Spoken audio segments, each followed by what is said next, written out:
ఈరోజు CPM party జిల్లా committee ఆధ్వర్యంలో కరీంనగర్లోని ఎస్సీ హాస్టల్ మామూలు ఎస్సీ హాస్టల్ను సందర్శించడం జరిగింది.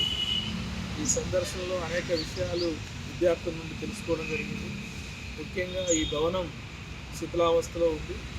దీనికి సుమారు 4 కోట్ల రూపాయల ప్రభుత్వం కూడా శాంక్షన్ చేయడం జరిగిందని చెప్పేసి తెలుసుకోవడం జరిగింది.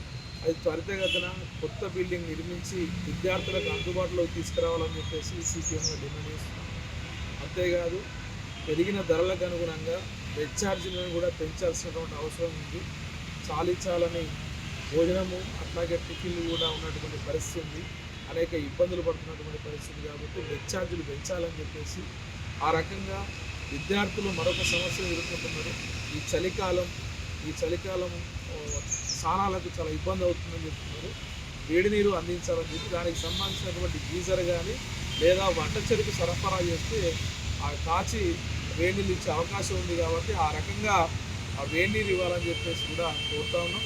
అంతేకాదు ఇక్కడ అవుట్సోర్సింగ్ ఎంప్లాయీస్ ఉన్నారు, వాళ్ళందరినీ కూడా పర్మనెంట్ చేసి వాళ్ళందరి జీవితాల్లో వెలుగులు నింపాల్సిన అవసరం కూడా ఉందని చెప్పేసి ఈ అన్ని సమస్యల మీద మరుగుదొడ్లకు సంబంధించి కావచ్చు అన్ని సమస్యల మీద ఉన్నతాధికారులకు మేము వినతిపత్రం ద్వారా విజ్ఞాపన చేస్తాం.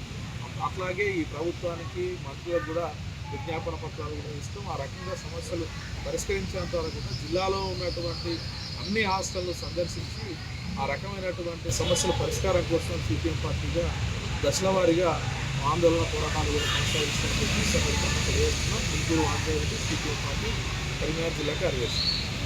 చరిత్ర సృష్టించినోడు ఇప్పుడు ఆ చరిత్రని తిరగరాయబోతున్నాడు. అబద్ధాల గోడల్ని బద్దలు కొట్టి నిజాలను రాగా మీ ముందుంచబోతున్నాడు. నిజమైన వార్తల కోసం వెంటనే డౌన్లోడ్ చేసుకోండి రా యాప్ని.